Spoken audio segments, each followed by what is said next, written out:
یہ سوال آیا ہے کہ کیا نابالغ کے پیچھے تراویح کی جماعت کر سکتے ہیں؟ یہ بات اچھی طرح سمجھ لیجیے گا کہ نابالغ بالغین کی امامت نہیں کر سکتا۔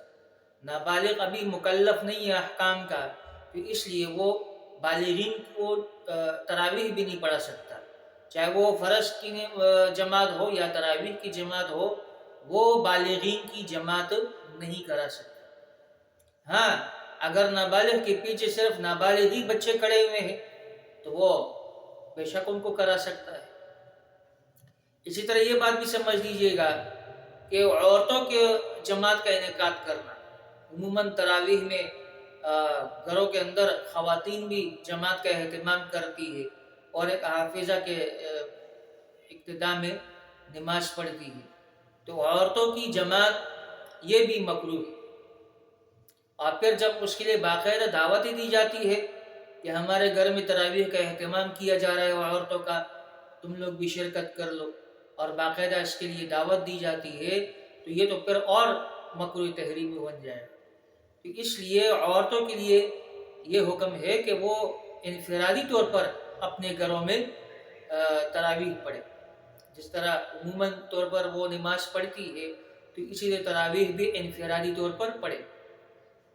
ہاں، گھر کے اندر کوئی حافظ ہے اور وہ ان سب کا ظاہر بات ہے کہ وہ محرم ہے، تو محرم کے پیچھے وہ خواتین کھڑی ہو سکتی ہے اور وہ اگر ان کے پیچھے نماز پڑھ سکتی ہے، کہ وہ محرم امام آگے ہو جائے اور پیچھے ان کی محرم خواتین ہیں، یعنی بیوی ہے، ماں ہے، بیٹی ہے، بہن ہے، تو وہ سب ان کے پیچھے کھڑے ہو کر تراویح پڑھ سکتی ہیں۔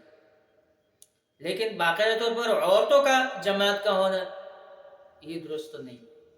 اسی طرح عورتوں کا مسجد میں جانا یہ بھی درست نہیں، اس لیے کہ یہ تو اور اس کے اندر خرابی ہے اور مفاسد سے خالی نہیں ہے کہ جب یہ خواتین راستے پہ جاتی ہے تو ظاہری بات ہے بہت سارے اوباش قسم کے لڑکے کھڑے رہتے ہیں، مرد کھڑے رہتے ہیں، اور ظاہری بات ہے اس سے بدنظری بھی ہوتی ہے اور وہ بدنظری کا سبب بھی بن رہی ہے۔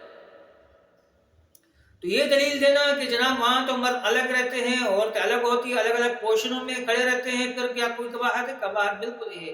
جب یہی خواتین مسجد سے نکلتی ہے، راستہ ایک ہی ہے، آنے جانے کا راستہ ایک ہی ہوتا ہے، اور ظاہری بات ہے کہ جب نکلتے ہیں تو مرد اور خواتین ساتھ نکلتے ہیں، تو کئی مفاسد پر یہ مبنی ہے اور کئی مفاسد اور خرابی اس میں موجود ہے۔